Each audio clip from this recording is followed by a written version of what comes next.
What is the plan today?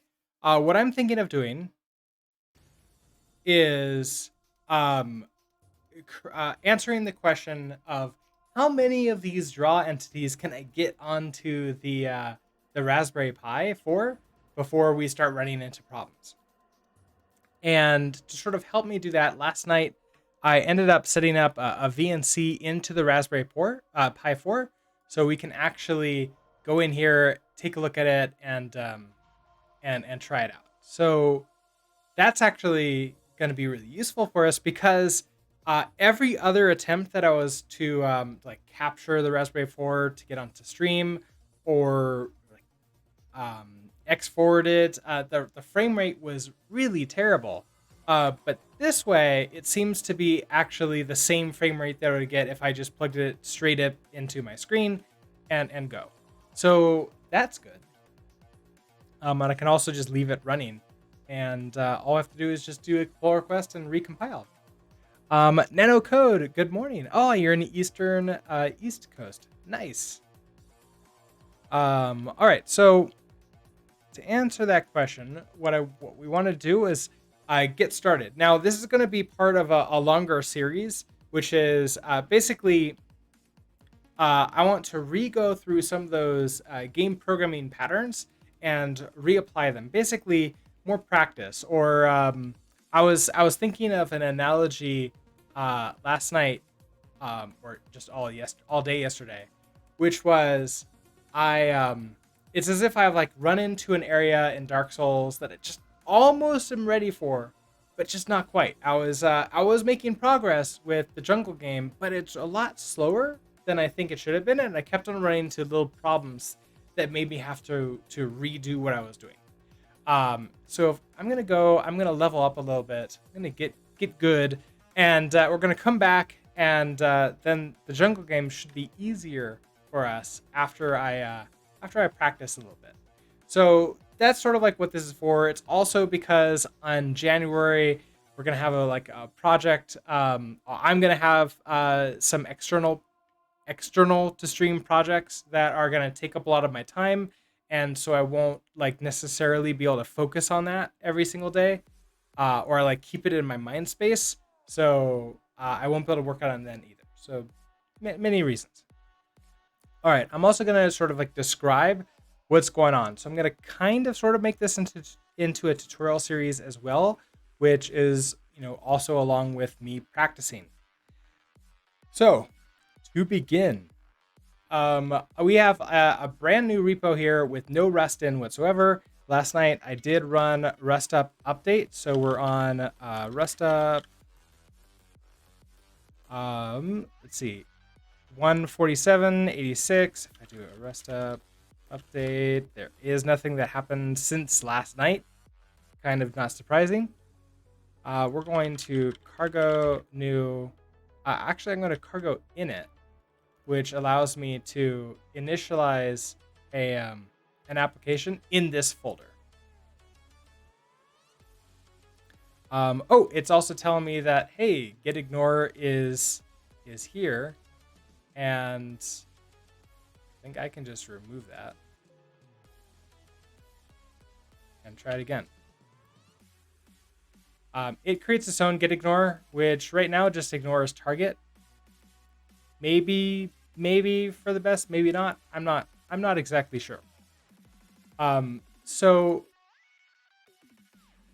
what I want to do is answer the question, how many of these entities can we get onto the screen at the same time on the Raspberry Pi 4?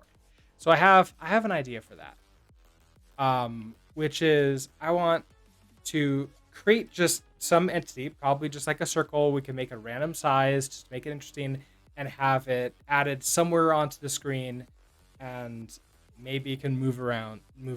I'm not exactly sure. We don't even need to care if it moves around or not. We can just add circles to the screen until eventually it fails. And by fails, I mean goes below either 60 frames per second or 30 frames per second, depending upon what we're really targeting here. 60 frames would obviously be the best, but if we only end up getting like 3 or 4 entities, then that's not really going to be viable for a game. All right, so let's go ahead and we'll bring in GGEZ. So I'm going to come to our cargo.toml. GGEZ is a library, a framework really, that we find on crates.io. And I can just go ahead and bring this in. And I do have a snippet that I use to actually help myself in bringing this in. So what do we call this again? Game template platform. I have our game state in there. Our project name is game. We're going to call this a platform template. And that's going to be it. I am running Rust Analyzer behind the scenes, and I'm going to go ahead and turn on VS Code's line highlighter that I've got, so you can highlight lines and ask questions if you have any. All right, so we need to pull in the actual game state. So we need to go and create that. So I'm going to head over here, create a library file. And it's looking for a game state. So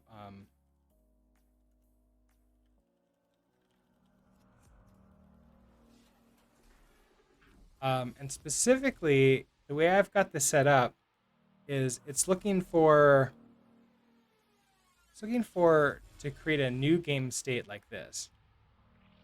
I kind of want to update this to return a game result. Then I can question mark you.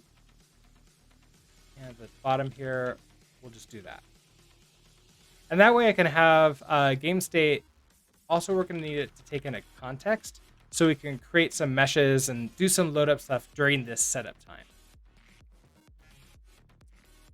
So, okay, so pub struct game state. We don't have to hold anything right this second, but we're probably going to want to put a mesh in there. And then we're going to import game state so I can add methods to this. Of function new. We're going to take in a context, which is a mutable reference to a context. And we auto pull that in from GGEZ.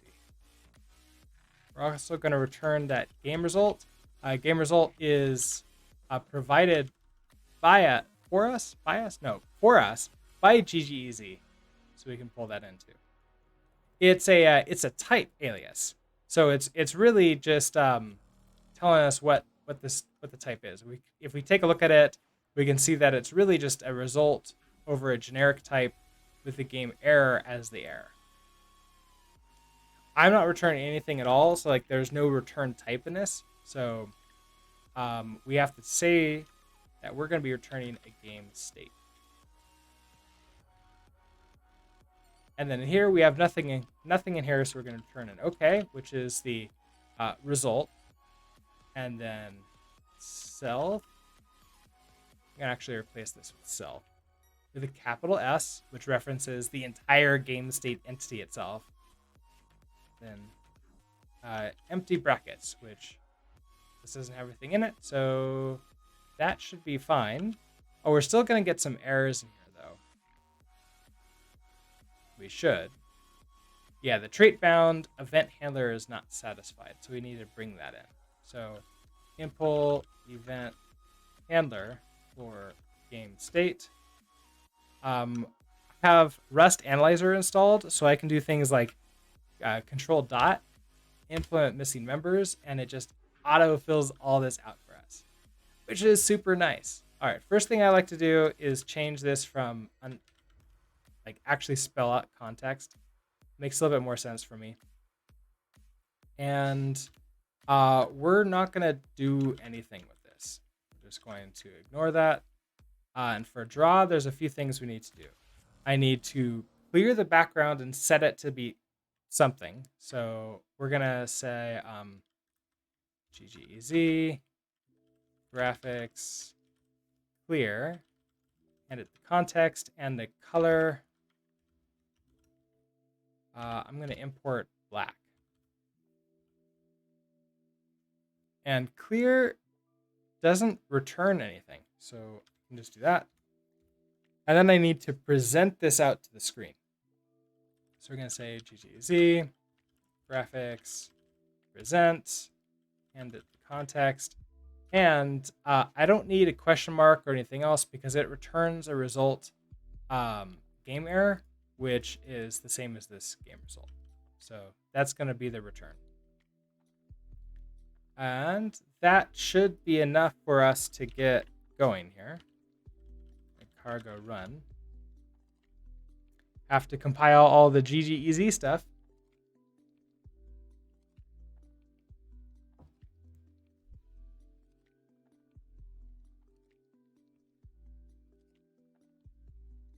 Shouldn't be too terribly long. This computer is decent enough.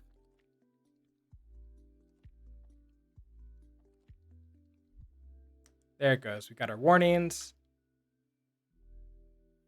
And here's our game. Not easy when it takes a while to compile. Yeah, that's true. Well, I mean, I guess it's easy. It's just not quick. But I guess it doesn't say it's a fast game engine, so there's that. All right, so if I wanted to clean up these warnings, I have 2 warnings besides my spell checker, which is just going insane for all of this stuff. We have this unused variable context. I can make that go away by putting an underscore in front of it. And update, that's also yelling at me for the same reason. Gonna underscore that. And I have no warnings, just 27 unknown words, which is fine. So I'm actually going to commit this as...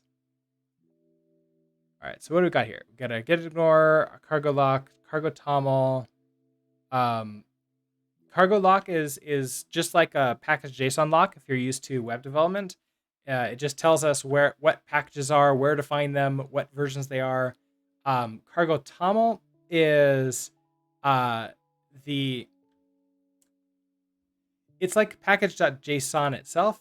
It tells us metadata about the project, and then obviously our source code files, and that's all we want. So basic screen showing.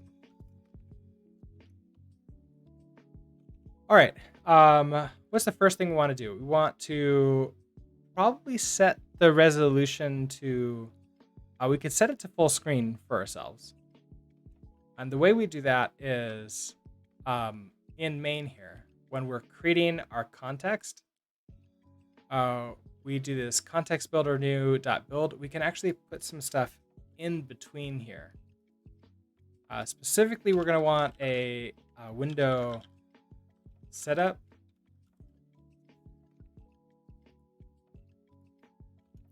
Equals, so window setup. We can run the default function on it, which gives us a default window setup. Now, unfortunately, Rust Analyzer isn't able to tell me what it thinks that is.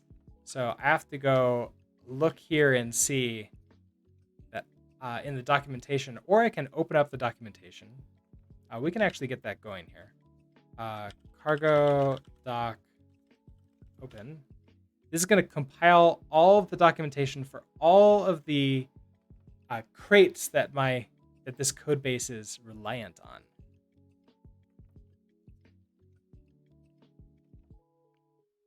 And then open up in a browser. It's probably going to open up in the wrong browser. I wonder if I can force it by opening that recently. But we can see here that what I want to do is, even if vsync is on or off, it doesn't really matter. We found that the Raspberry Pi is not respecting vsync. So I suppose something to consider.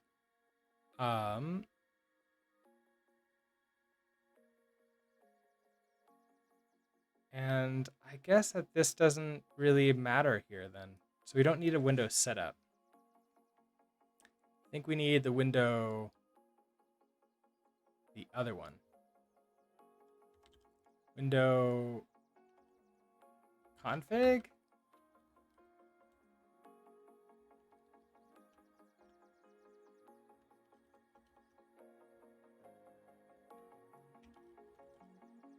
Windows something. Ah, you're not. Can't see it. Okay, there it goes. It loaded up in the wrong browser. So copy you. And come here. Okay, so here's, this is running on my local system here, so I don't have to do anything. I don't have to go out to the internet. I could do local development if I really wanted to. But we're going to go to GGEZ. And once we're in here, I can actually search specifically in GGEZ. I want window mode. That's what I want. Window mode.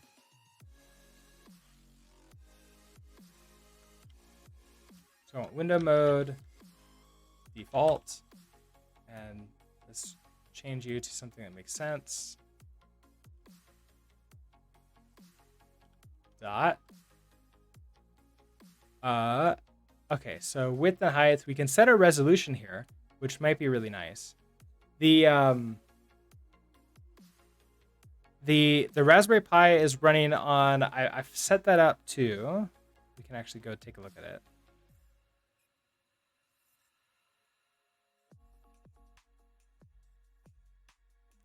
Um, 1280 by 720.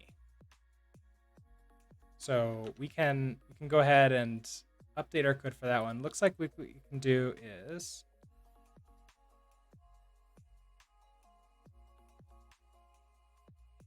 dimensions, set window default size or screen resolution in true full screen mode. So we can do dimensions here.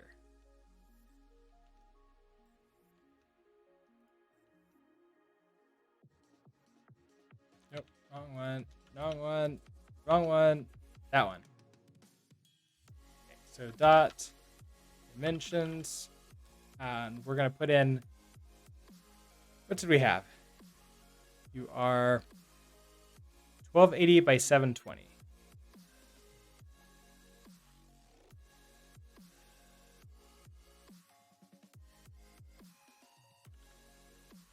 And these are F32, so I do have to give the .0, or have to do something like F32. I just like the .0. 732. Oh, is it right? 720. Okay, what's next?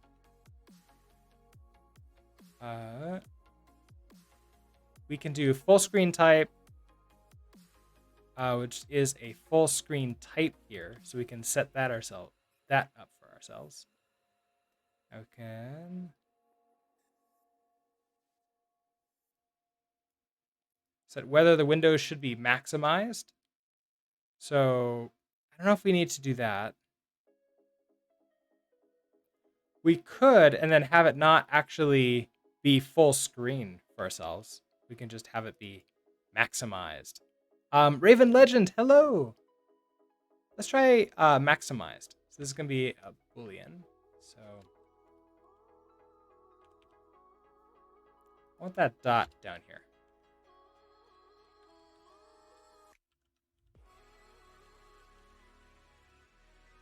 So maximized is true. We can have borderless, so that way we can't, like, we don't see the border around it. I'm not sure we really care about that. And we can do resizable. We could do false for this and make people like set some kind of configuration to do.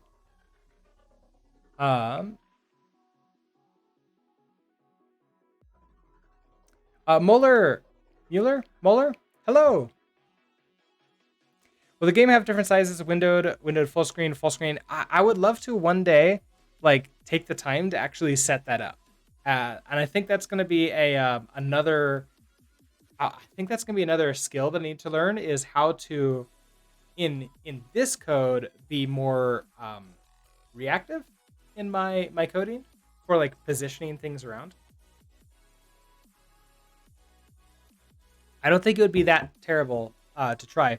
We can make resizable true, and so we start full, but we can resize it. So there's also resizable. resizable.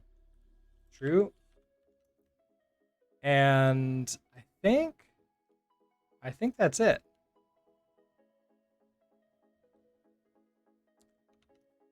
And then we want the engine.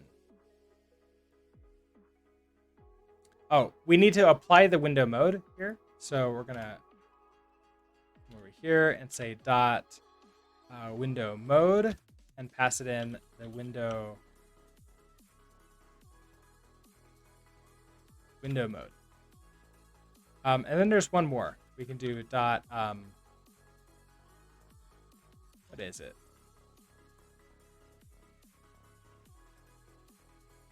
Backend.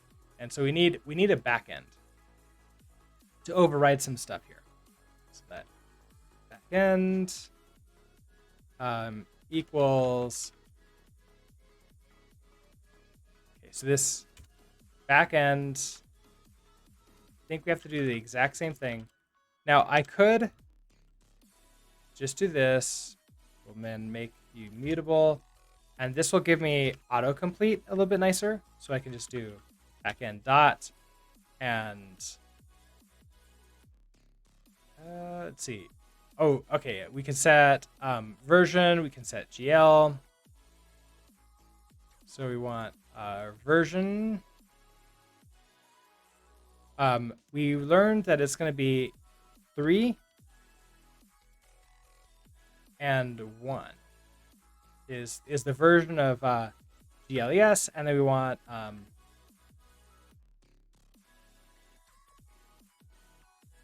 backend dot GLES. Now this returns self. This is all actually part of the builder pattern. So I actually need. There's nothing stopping us from doing this here like that. So dot version.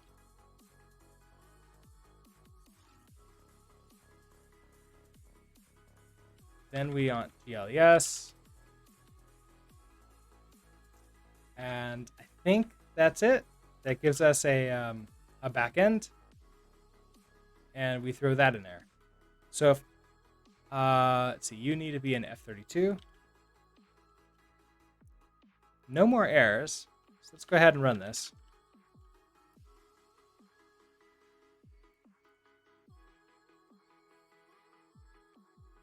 Oh, Moeller, you're going to start a pretty good, difficult challenge.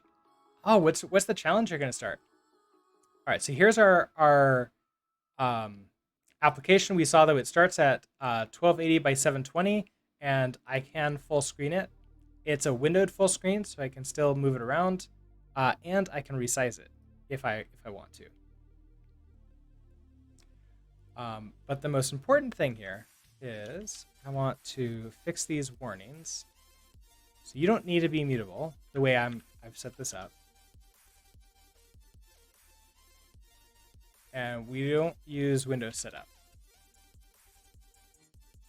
So no warnings anymore. We go ahead and send this on up. So, and have full screen and using correct backend.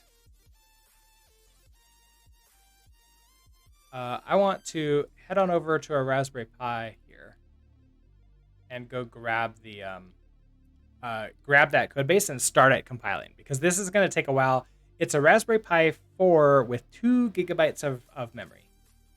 So we want to go to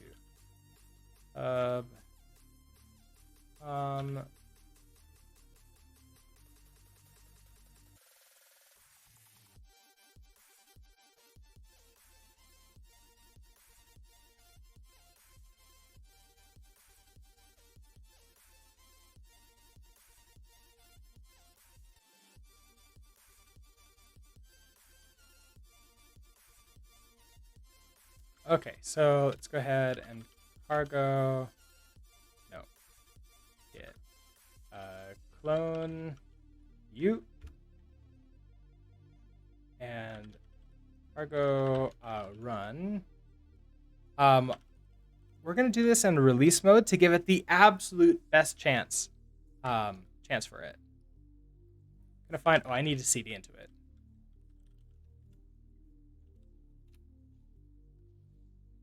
Yep, you got it, Nano. I had to do that. What game are you creating? What can you do in a game? This isn't necessarily going to be a full game, but I'm going to be creating sort of like a template. So the type, I guess, the genre is going to be in the platform area, and that's where I had like the jungle game is in there. So it's going to be helpful in that. So I'm going to let this run behind the scenes a little bit, and we'll come back to it. So let's head back here. What I want to start doing is start getting elements onto the screen, and showing up. But if we can see it here, we're going to see it elsewhere. You code a game in a language that directly you can't do any math in it and store any data, but there is a way to get around it. Oh, interesting. Nice. What language? What language are you using that you can't do math in it? Or store any data? All right. Let us come over to our source in our main library. I want to create like circles, like a circle mesh, and have that appear on the screen. And I want that so we can create our mesh here. So we can be relatively, like, I want to be efficient enough that I'm not having to do something like every single frame create a new mesh. I don't think that that's necessarily helpful in our evaluation here, but I do want to ensure that we are at least like calling draw a lot. So I'm not going to use like a what is it, the image. I'm not going to use an image and have that like just replicate everywhere, because that's essentially one draw call. I want to track how many draw calls we're doing. So we want our mesh is just going to be a mesh. So we're going to just create that. Maybe I'll call this a circle. And I want to count the number of them. So mesh or circle count maybe. And we can have this be a U32. It is a 32-bit operating system on the Raspberry Pi, so I can't really get away from that. So I probably shouldn't go anywhere above 32-bit numbers.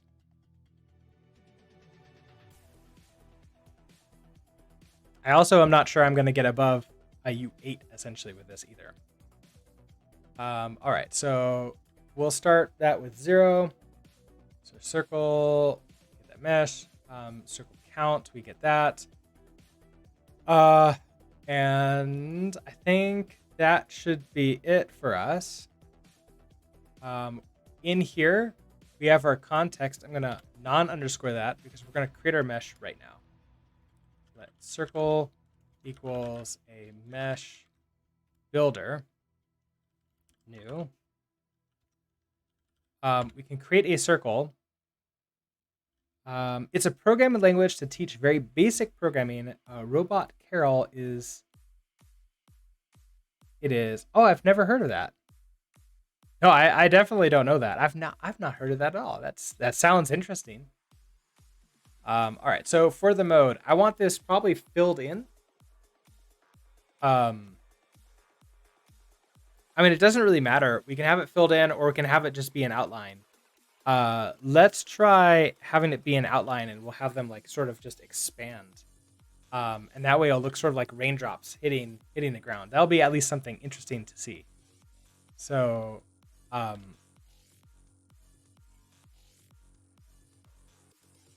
either that, or we can have them just move around and like rain. That could be cool too. Then it wouldn't be, it would be a fill. Let's have it rain. So this is a draw mode. Want to fill. Point. So where are we going to place this? Well, if I do this, I need to, well, I'm going to place it at 0, 0, and we're going to translate it somewhere. And if that's the case, then we're going to want probably some kind of struct to track these. I'm going to call it a game object right now.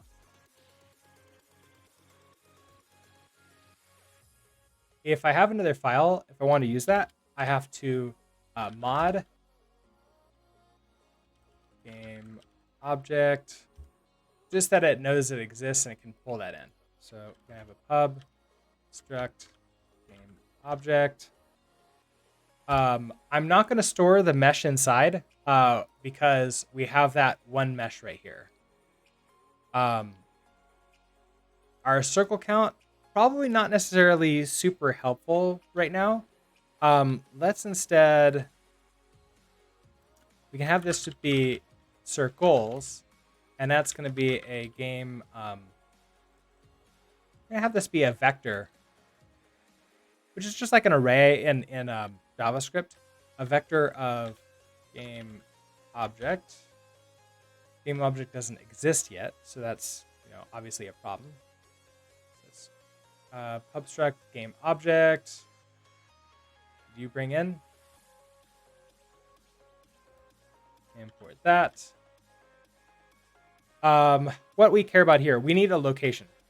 So we have a location, and that's going to be a. I have this be a 0.2. I actually want to try a mint 0.2. I've not tried that before. F32.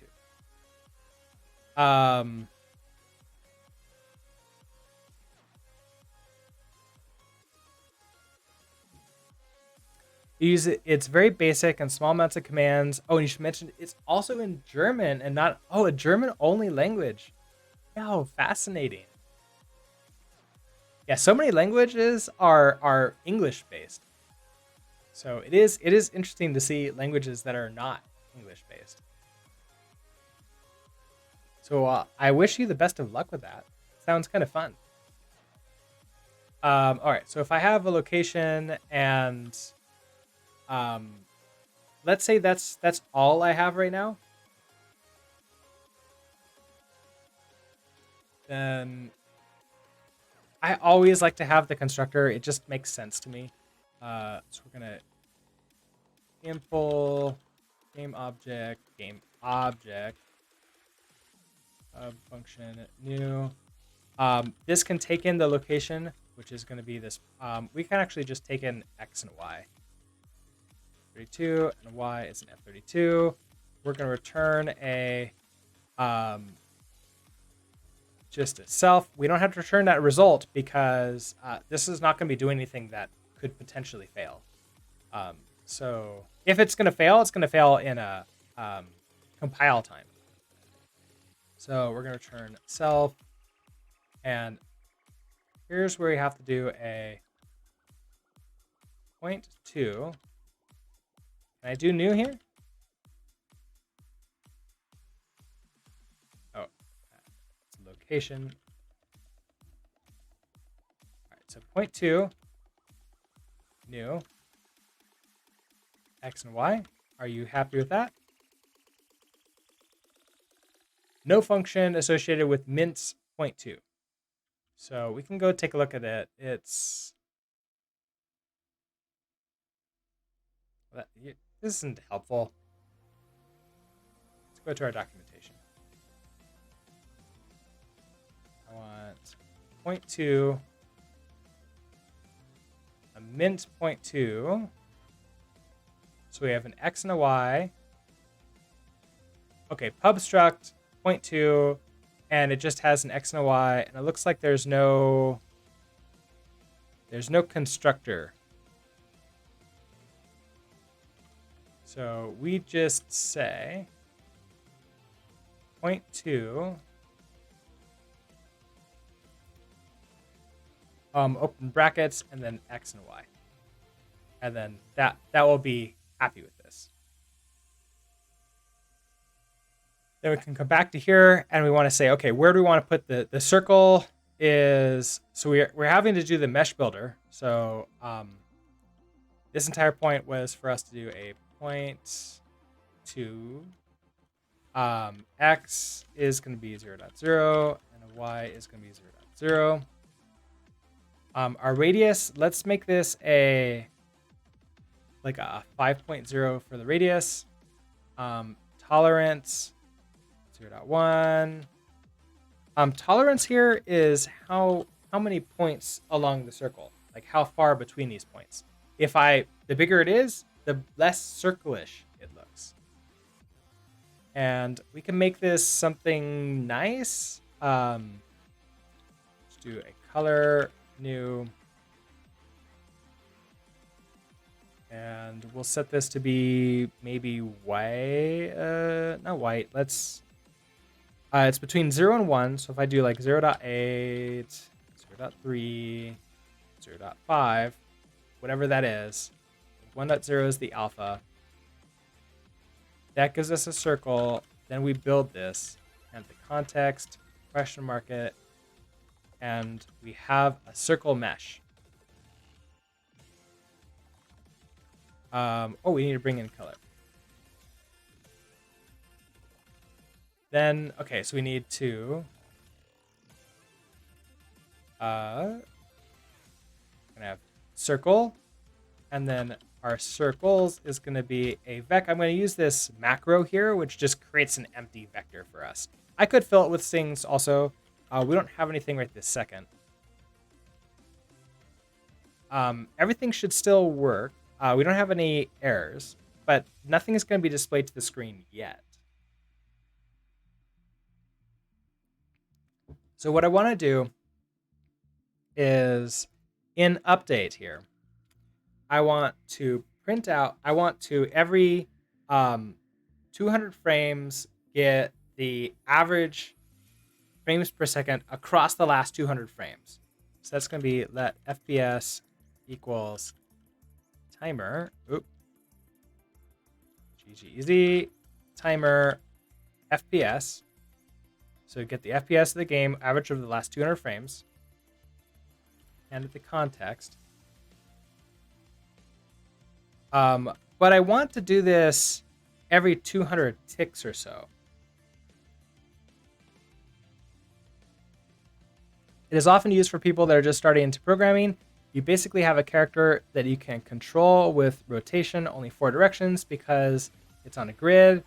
It's kind of 3D area. You can move him. Oh, okay, so like in, out, left, right. Nice.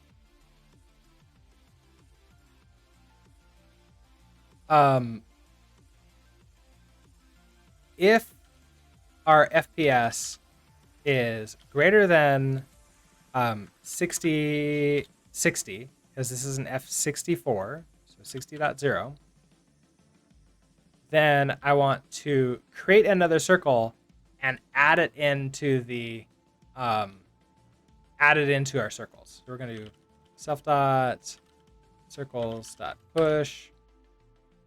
It's going to be a game object new. We have to give it an X and Y of where we're going to throw this. So if I say something like 0. Let's say it's like 50.0, 50.0. So 50 over, 50 down. Now this is going to add in a ton of circles right away. But I'm not going to worry about that right this second. Then I want to draw all of these out. So I want to, in game object, have another function here for drawing. So pub function. I am Hardliner. Hello. Draw. We're taking a reference to self.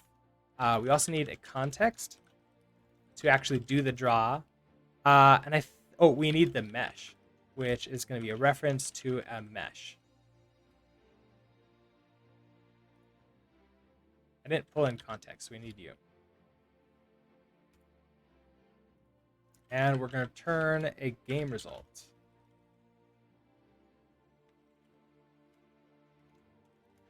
All right, so in here, we're going to take that mesh and we're going to draw it in the location that we have stored here. And that's pretty much all we're going to have to do here. So GGZ, graphics, draw.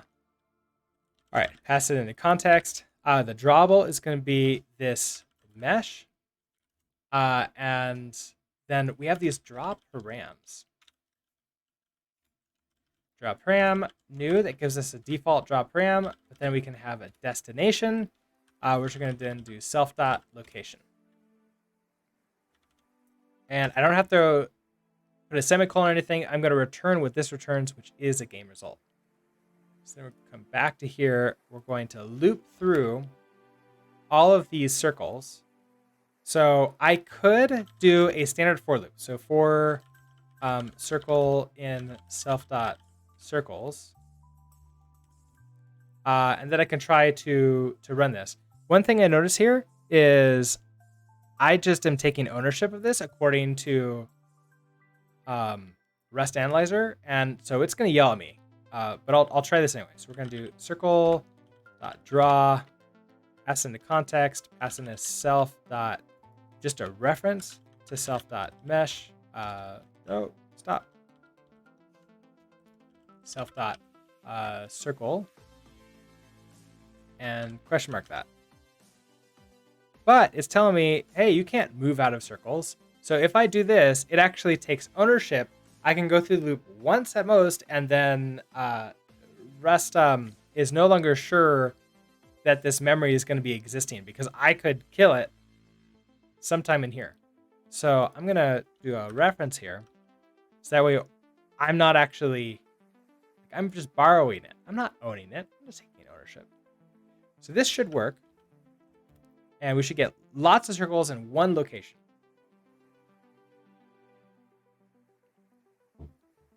And there it is. There's our one circle showing up. Okay. I mean, that's cool. What I can do is make it maybe a little bit more interesting, and we can give our object a because it's going to that location. What if I also give it a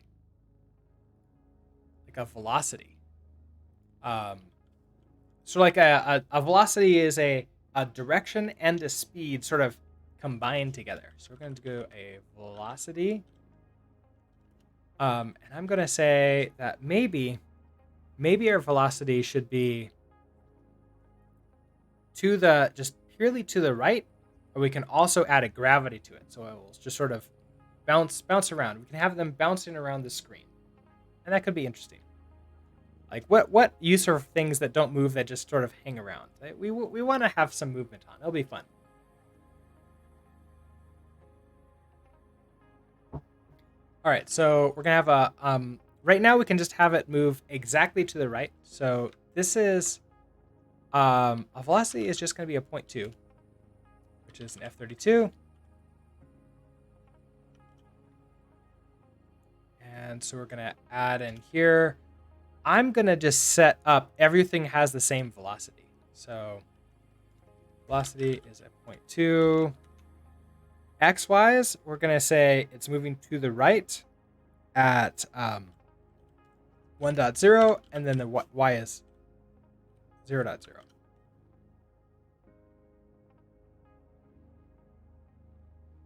Oh, you need X and Y here, like that. And then you're just yelling at us that we're not using velocity. So let's go ahead and change that. I'm going to have a pub function update. Takes an immutable self, so I can change itself. And I don't think I need to take in anything else. I don't even think I need to update my game result. What I want to do here is just say self.location. Now, can I do this? Plus equals to self.velocity. Does Mint know how to do that? No, it does not. So I have to do this manually a little bit. To do vector math, it's pretty simple. The x's get added up, and then the y's get added up. So self.location.x plus equals self.velocity.x. Self.location.y plus equals self.velocity.y. And that's going to have it just start moving to the right by whatever this velocity ends up looking like. Okay, so I want to come back to our main library here, and in update, we want to run this. So self dot. Now, I can do another for loop just like this, but there's another type I can use. If you're familiar with the array types in JavaScript, we can use a for each to do this. So we're going to say self dot circles. Now I can't just do for each directly on it. I have to get the iterator out, and that allows me to have it. So I'm going to do iter to convert it into an iterator. Then I can do for each. I have to give it a function. Callback functions, otherwise known as closures in Rust, look like this, where you have two bars, and this is going to be a circle. And then I can just write whatever my code is. So we're going to do circle.update. And so if I run, we have an error.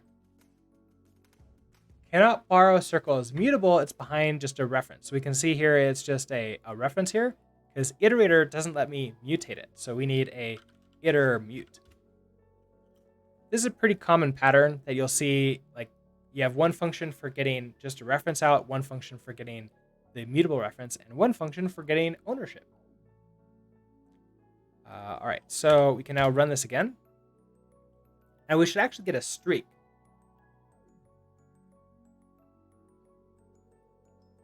There it goes. There's all of our circles.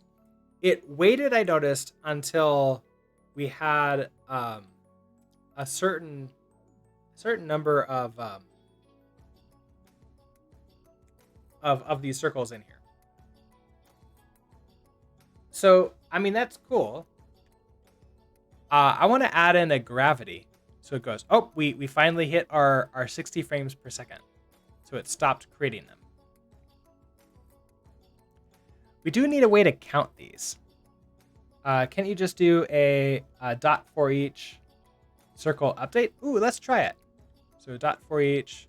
You know, I've not really done things like passing those methods in before. Let's try that. So we're going to do a game object update. And then I don't pass in the parentheses, so it's a reference to the update function. Let's see if that works.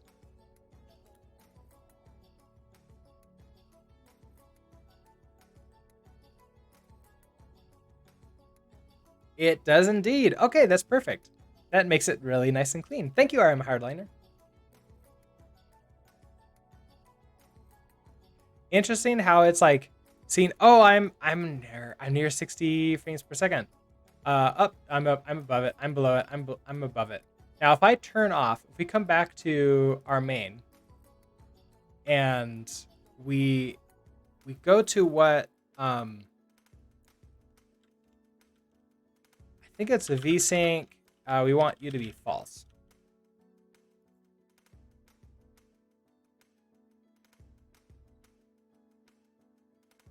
No method on window mode. Or do you not have vsync on here? Oh, that's the window. Okay.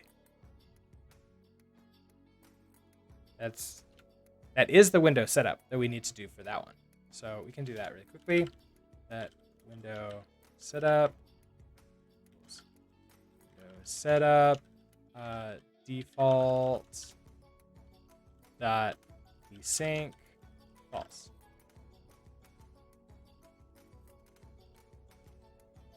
So window setup. Window setup. So if I do that, we should get a much larger string of them because I'm not limiting myself to that frames per second. And we can see here, every frame it's adding one of these until eventually it just slowed itself down by getting way too many of these elements.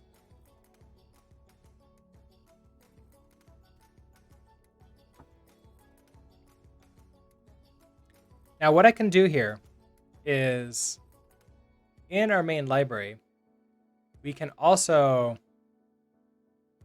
Peyton Rules is raiding with a party of 2.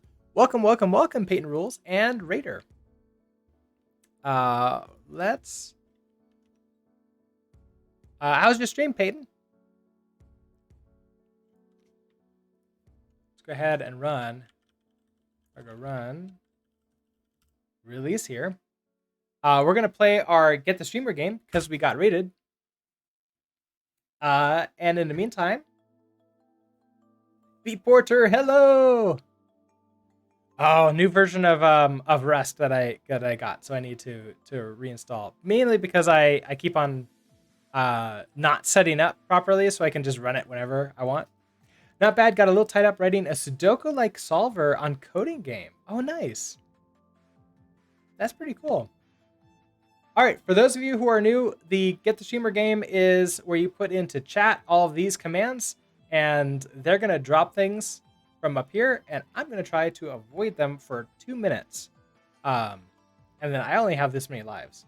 And I'm also checking chat out to see things like, hey, Hayden, how is Sudoku? Was it one, like, I assume that Sudoku is one of those challenges that coding game has. They're like, have the fun graphics. I've looked at them before. I've not really played around with them. Oh, I couldn't stop myself. What? Got too close. Ah. I was thinking I was going to be safe in a corner, but you saw that and you got me. Raven Legend with 39 points this time.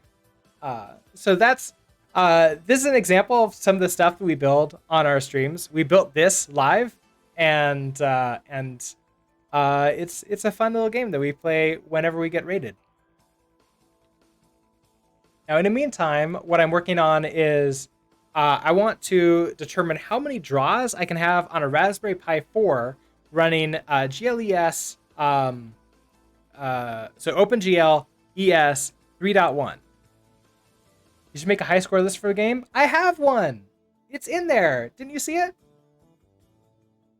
It was in the credits. I could potentially make like a website where you can see them. That could be cool.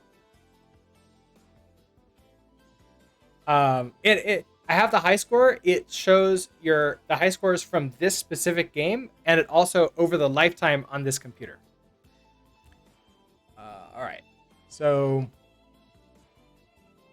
what were we doing? I want to also be able to tell what our frames per second is. So I need to probably limit ourselves to checking this maybe every 200 frames, to sort of like let it balance out, and then I can run it for a really long time, and it should never like go beyond what it is. So let it sort of like reset a little bit. So I want to get the number of ticks. So that so this is going to be our GZZ timer ticks. This is the number of times the game has gone through its event loop, and this is every 200 of these frames. So text, if you mod 200, if you are equal to 0, then it's been 200 ticks. Time for us to check the FPS, and if it's greater than 60, push in a circle. So we should be able to see that in here. And then what I can do is print out the FPS. So we can just do a print line macro here. FPS. And then we can have circle count. That. So for the FPS, we have that here. And then for the circle count, that's going to be self.circles.length.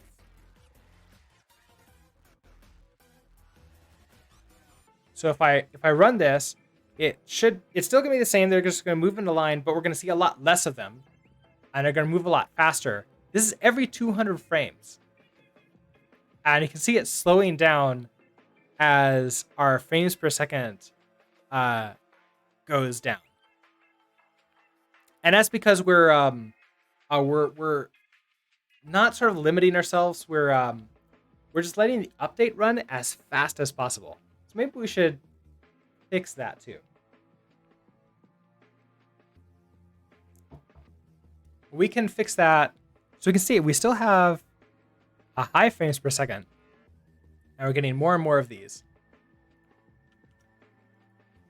Let us, for this update here, we're going to do a while ggz timer. I think it's check update time. Yeah, okay, so while timer, check update time, and it's that. Okay, so context, and we're gonna say, I'm gonna say 30 frames per second. I have heard that it's pretty common for even the big AAA games. They have their update loop running at like 30 frames per second, or sometimes even lower, sometimes a little bit faster, and that way they have more time to get their graphics loops running at like 60 to 90 frames per second, sometimes higher.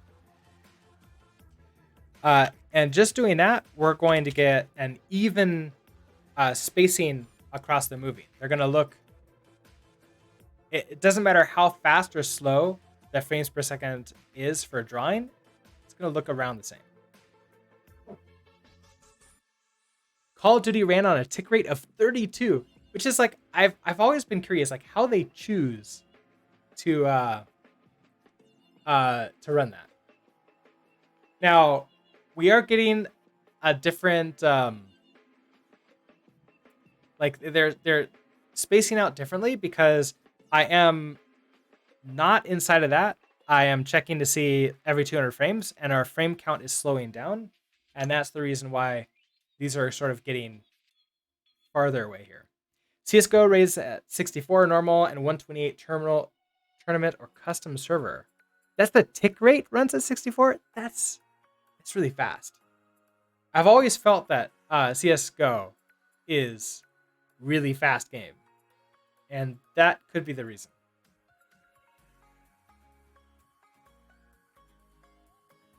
All right, console games are notorious for running like 20 to 30. All right, so we have all these. We're still adding in. We're still getting a ton of these, but you can see it slowing down here, and there's going to be an end in sight.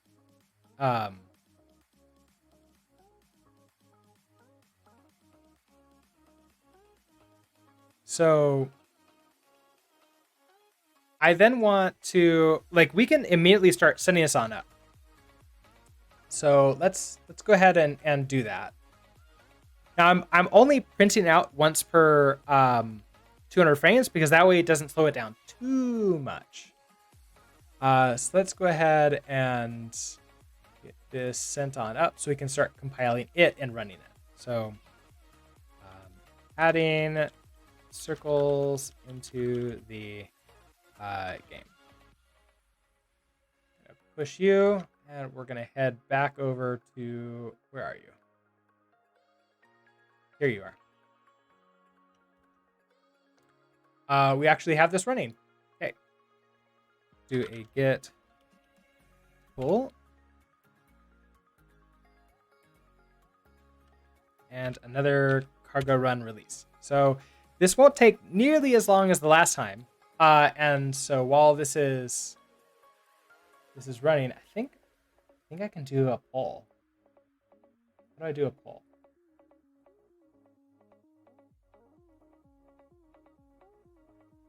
I know there's a new thing that can do, and I don't remember how to set that up. That would have been nice for me to look at it. Okay, can I do? Oh, prediction. That's what it is. Prediction.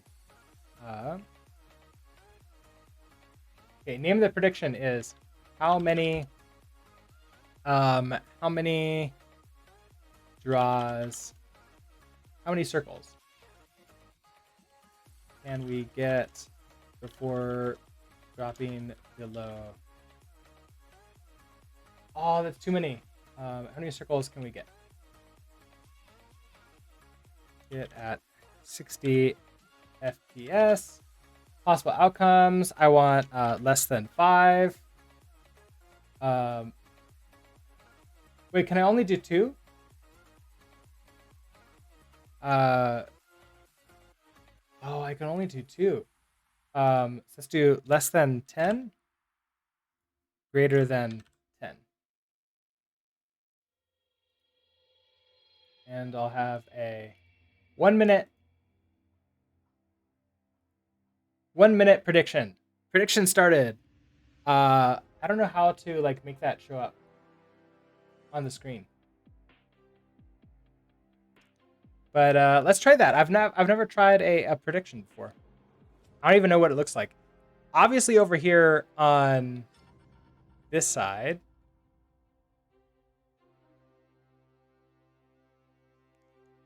we're getting tons of these. What are we predicting? How many of these circles can we get? We saw we have 88 of them. How many of those can we get in the Raspberry Pi?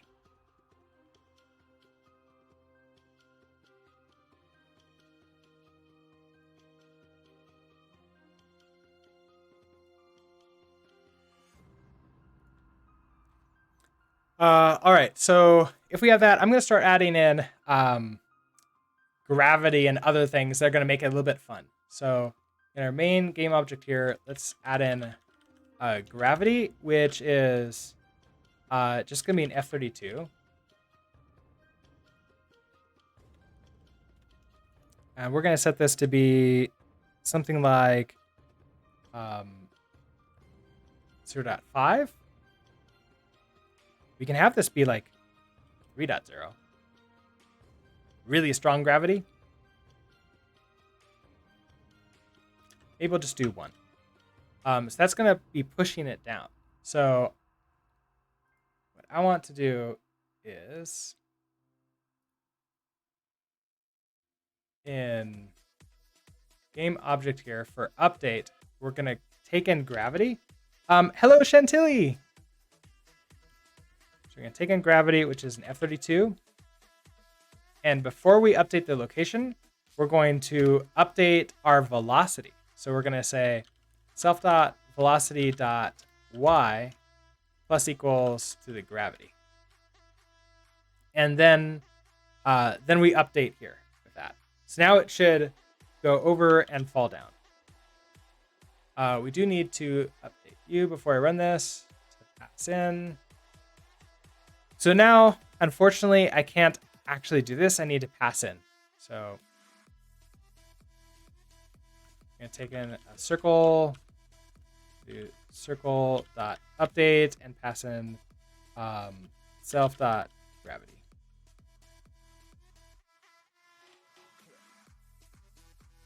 Not borrow. You should be mutable.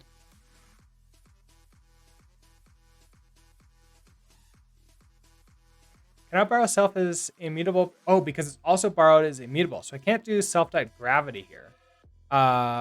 We need to extract this out first. So let gravity equals self.gravity. Is that going to work?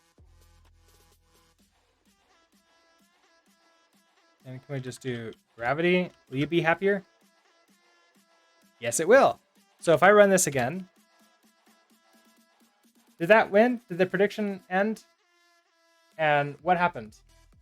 I don't see any evidence of it finishing.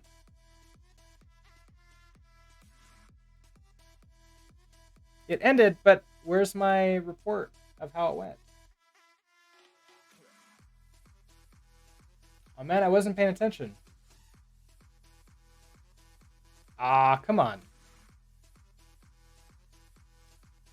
That's no fun. I have like the start the prediction, but I don't think I can see the prediction, like I think I can see the predictions.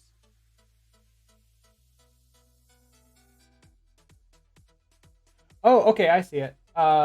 we had 0% is less than 10, and 100% of you think that it's greater than 10.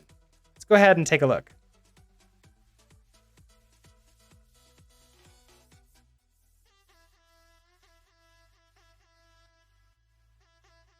So, cool, it's 0.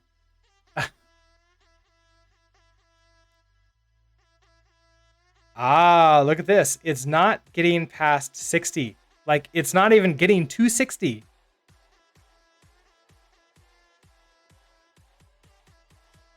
We're starting at 59. This looks a lot like VSync being on, but that's clearly a problem. So we have one circle.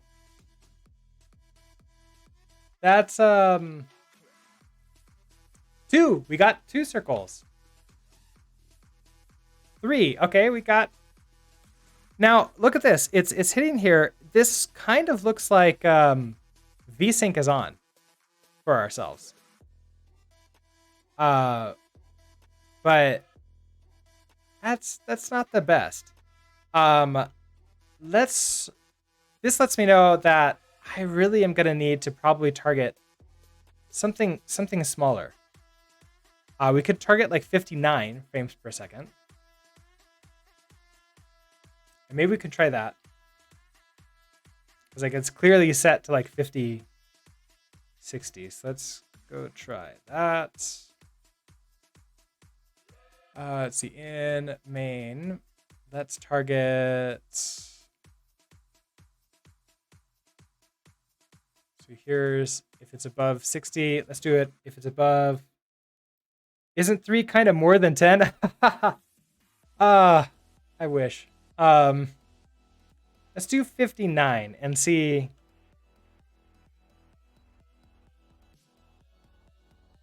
See if we can get that working. Here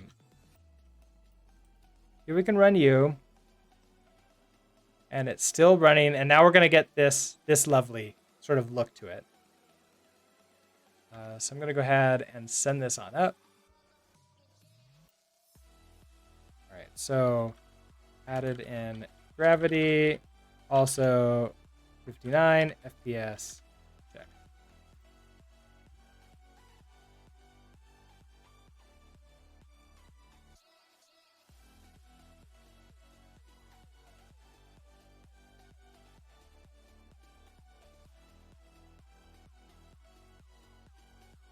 All right, so let's CD into, what did we call it? It was the game template platform. Git pull.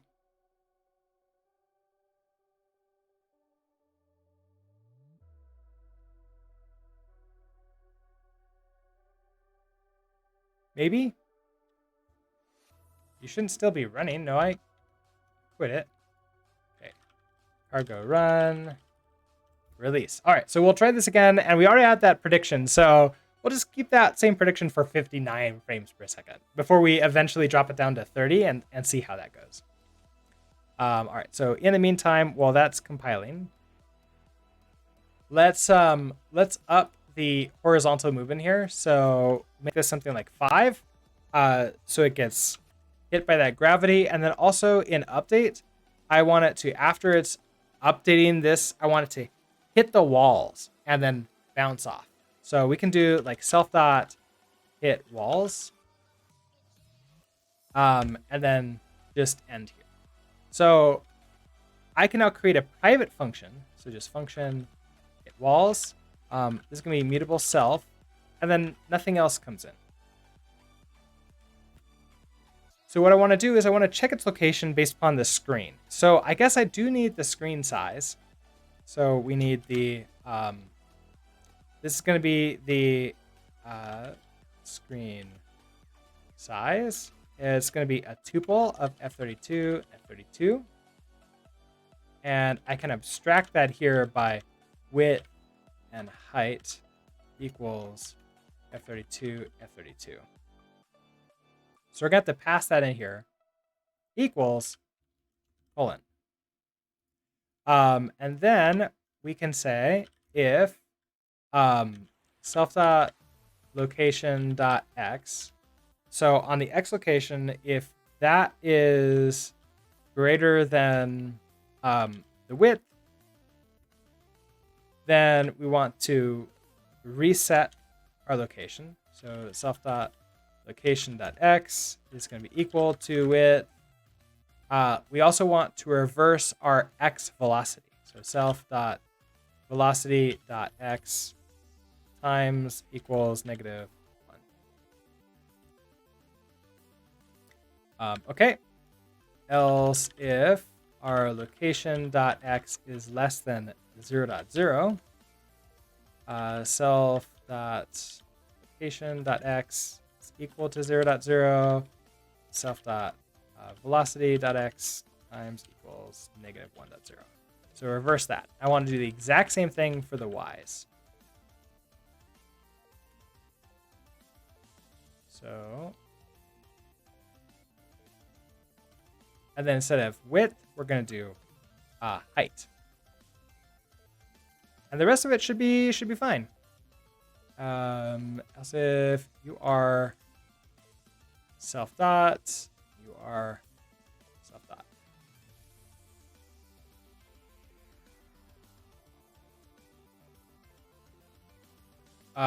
Right, we're gonna have to pass in our screen size, and we have to come into our library, and when we do update here, we have to get the screen size.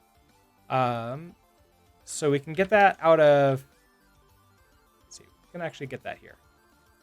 Let screen size equals graphics drawable size, pass it to context, and that gives me the screen size, and we'll just pass it in. So if we run this now, everything is just going to be bouncing around. So that's going to be cool. We can add in friction to sort of make it stop showing up, but this will now fill up the screen, and we'll be able to see all these going, and it's going to be a little bit interesting. All right, let's head back over here. This still doesn't look very much. Oh, look at this. Look at that. We're getting a lot of draws on this. Getting like 72. 73 at 59. So if I'm targeting 59 frames per second, then I can get a ton of these in. Now, if I want to also see how many of them are actually on the screen at the same time, because like potentially that's also causing a problem that is like not showing up on screen, and maybe that's sort of like a cheat for us. See, I turned you off. Let's go ahead and update you. So keeping all the circles on the screen at the same time. Gonna push you up. Look at this one. This one's nice.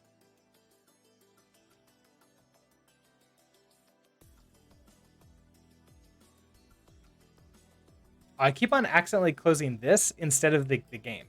All right, so game and platform, get full.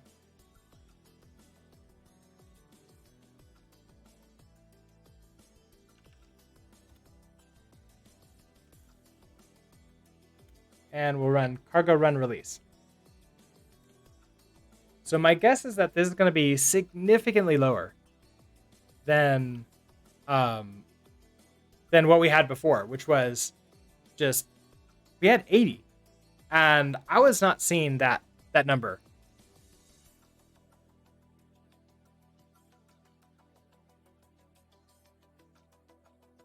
So here we are.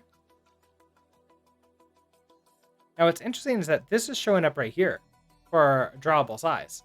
So that's kind of interesting that it the resolution isn't really what we expect it to be. So it's possible that my resolution of 1920 by 780, no, 12, 1220, 1250, I forget what it is, isn't correct.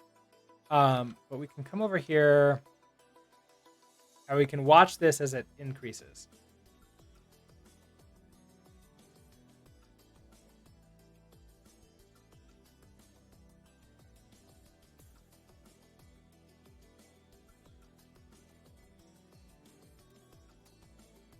Move that over like that. And pull you up here.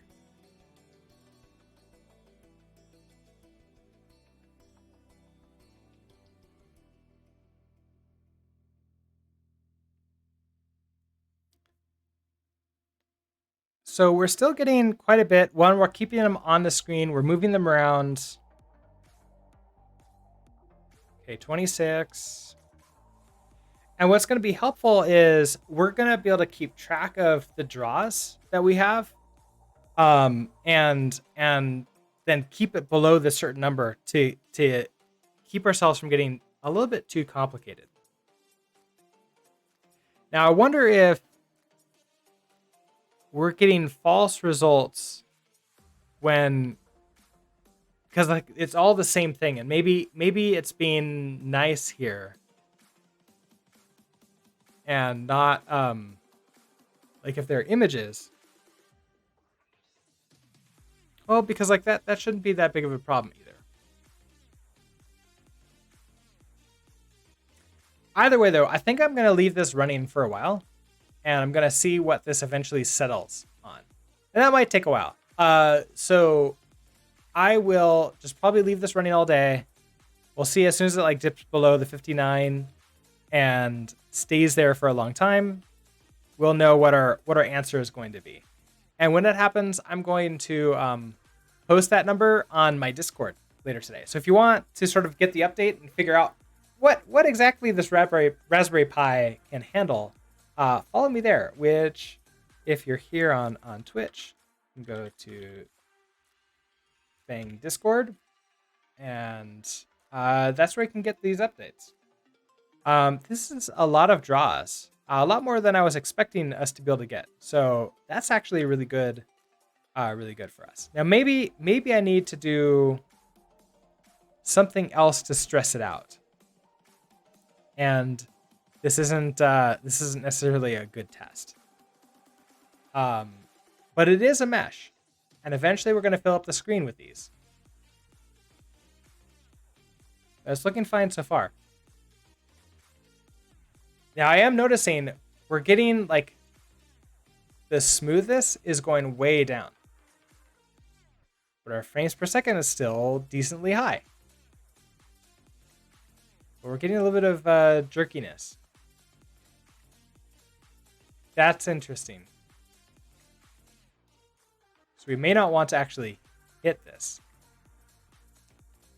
Anyways, with all this being said, I think what I want to do is it is 8:20.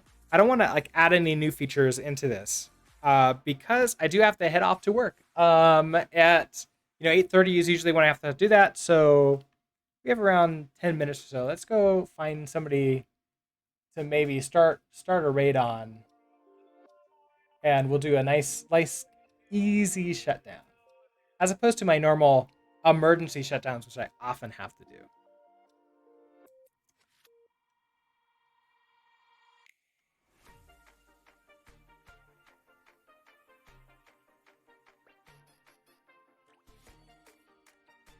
ToggleBit is streaming. What's ToggleBit doing? Rust, Vim, and ePol. libc listener, and then some. Ooh, that sounds interesting. There you go.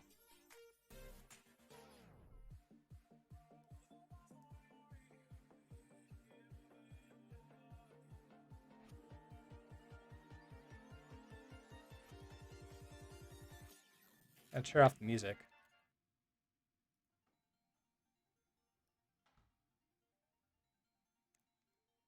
This looks... Oh, he just walked away from his computer, but I think... much longer is he going to be streaming?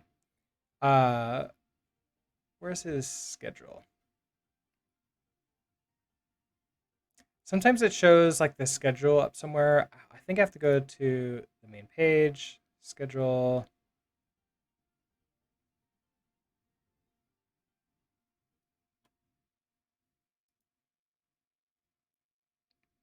Oh, until so he usually Toggle Bit usually ends right around this time. So this is probably not the best raid to do then. We've raided Toggle Bit before, and I've noticed him. He has these really long streams, but then he gets really tired. And it looks like he's been streaming for a super long time. So let's not drive him insane with another raid. Let's do begin bots on.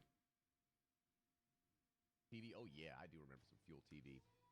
We can do begin bot who's working with OBS and WebSockets. Linux Python, nice. Let's set that up.